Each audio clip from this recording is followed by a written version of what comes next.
Now for our story. This evening, the Lane farm in Wakefield was quiet. Randy was away, and Lefty Larkin sat quietly in the lamplight reading the newspaper. But Peggy Douglas couldn't settle down. She kept wondering what Aunt Mary and Bill Meade were doing in Chicago. Peggy's aunt and the young girl's fiancé had left Wakefield the previous evening. They hoped to find Mario Descari and persuade him to return home.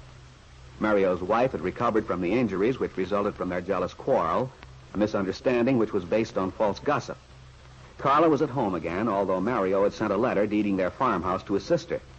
But Angelina had insisted that Mario's wife return there just the same when she left the hospital. And this evening, all these events were jumbled in Peggy's head. She tried to read, but Bill's face blotted out the pages. She heard Bill's voice telling her not to worry, telling her he'd come home soon, bringing Carla's husband with him. When she thought of Carla, she jumped up suddenly. Slamming her book shut, the young girl ran to get her coat. And about 20 minutes later...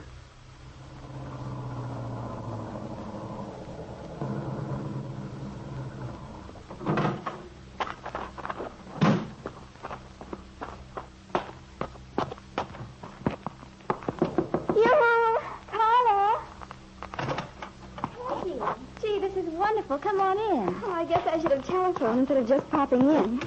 I felt so jumpy tonight.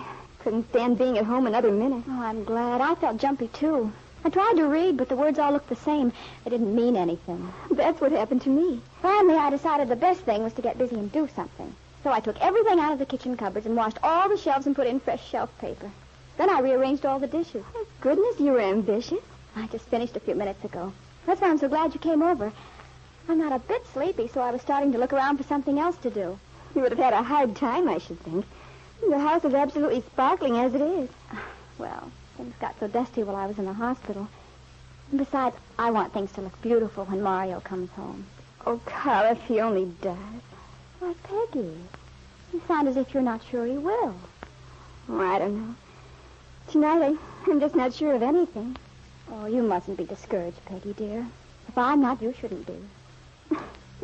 You're the one who's gone through all the trouble, and here am I feeling doleful. And that's because you miss Bill. I know. Sometimes I wish I were the kind of woman who, well, the independent sort of person. Who doesn't need anyone. Who can get along all by herself. I wonder if anyone really can. I seem to manage, but it wouldn't work for me. Without Mario, I don't feel complete. I feel unfinished. You know what I mean, Peggy? It's so hard for me to express myself when something's awfully important to me. Me too. I guess we're just meant to be wives, Carla. Devote ourselves to raising a family, helping the men we love. It seems a very good way to use your life. It's enough for me, being a good wife and a good mother. Only there's one other thing I want, too. What's that, Peggy? Well, I want to know something about the world. To understand how it works and what makes people do the things they do. And, well, how to make it a better place for everybody to live in. It's a pretty big order. I guess it is. But I've got lots of time. I don't want to be one of these people who just shuts himself off. Just thinks about her own little life without bothering about anyone else. Oh, I'm sure you never will be, Peggy. Especially after living with Aunt Mary practically all your life. She certainly isn't just concerned with herself or her own family. No. Well, look at what she's doing right now. Trying to straighten out my troubles. Honestly, when I was in the hospital after Mario first left, there was a time when I didn't care very much what happened to me. But Aunt Mary used to come in and talk to me so calm and confident. Pretty soon my whole attitude toward things changed. You've had an awful lot of bad luck, Carla. I sure hope things turn out all right. They will, Peggy. Well, I wouldn't be surprised if they found Mario already. Maybe they'll turn up all of a sudden and surprise us all. Well, let's hope so anyway. As the two young women speculated hopefully, their thoughts wistfully centered on the men they loved, Bill Meade, tense with excitement, stood before Mario Descari's door in a shabby Gary hotel.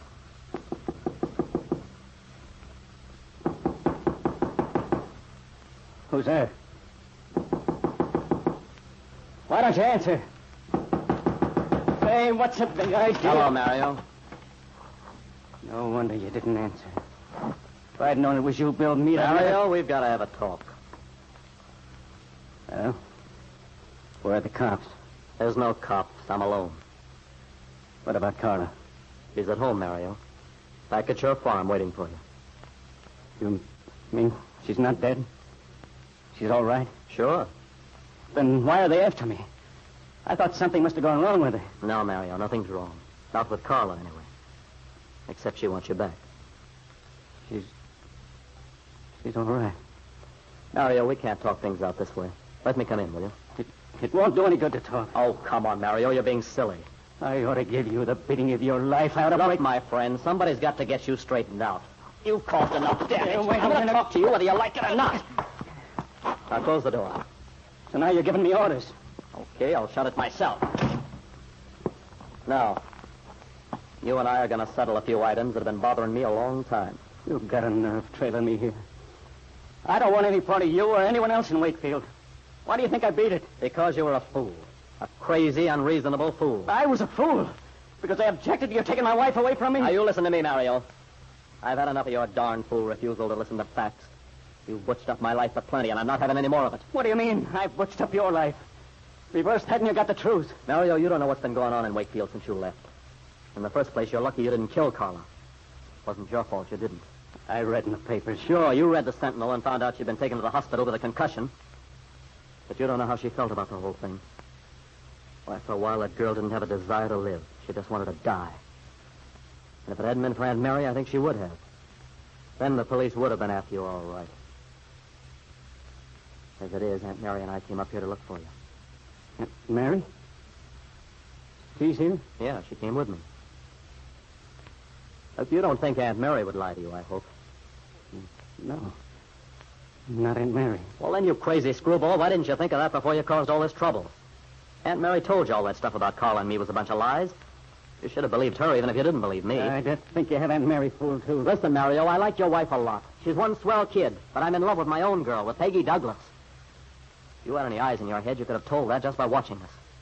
But you were too busy listening to a lot of slander. Yes, I listened. But it wasn't made up out of nothing. It was, though. There never was any truth in it, believe me. Somebody's got it in for one of us. Lord knows who, but that's the only explanation. And if you had any guts, you'd come back to Wakefield and help find out who started it, who the troublemaker is. That's the guy you ought to be sore at instead of at Carla and me. And Aunt Mary Lane thinks this, too? Yes. Look, Mario, use your common sense. If I had been in love with Carla, or if she had been in love with me, what would I be doing here now asking you to come home? Don't you see? Well, the obvious thing in that case would be for Carla to divorce you. We could be married. You and Carla married? Sure. That's what we wanted, but we don't. I want to marry Peggy Douglas. And you're the one who's holding us up. Me? Oh, I'm not bothering you. Go ahead and marry Peggy. Oh, sure. With everyone in Wakefield believing all that nonsense about your wife and me. Why, I lost my job because of it. When you had that row with Carla and left town, everybody said that was the final proof the gossip's true. And you're the only guy who can tell them it isn't. I can't go back. Not anymore. You've got to, Mario, for Carla's sake. Don't talk about Carla. All right, for my sake, then. For Peggy's. We tried to be your friend, Mario.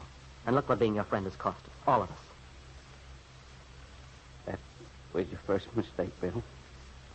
Trying to be my friend. I don't regret it. You'd come home, Mario.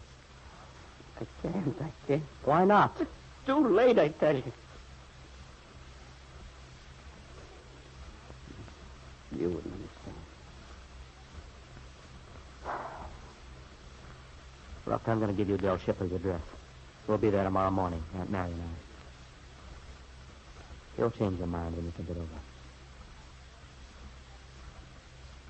After the door had closed on Bill Meade, Mario picked up the slip of paper Bill had placed by his hand. He looked at it a long time, then slowly crumpled it, threw it in the wastebasket. Bill didn't understand, he was thinking. He didn't know about Anna Bartok, and why it was too late now for him to return to his wife.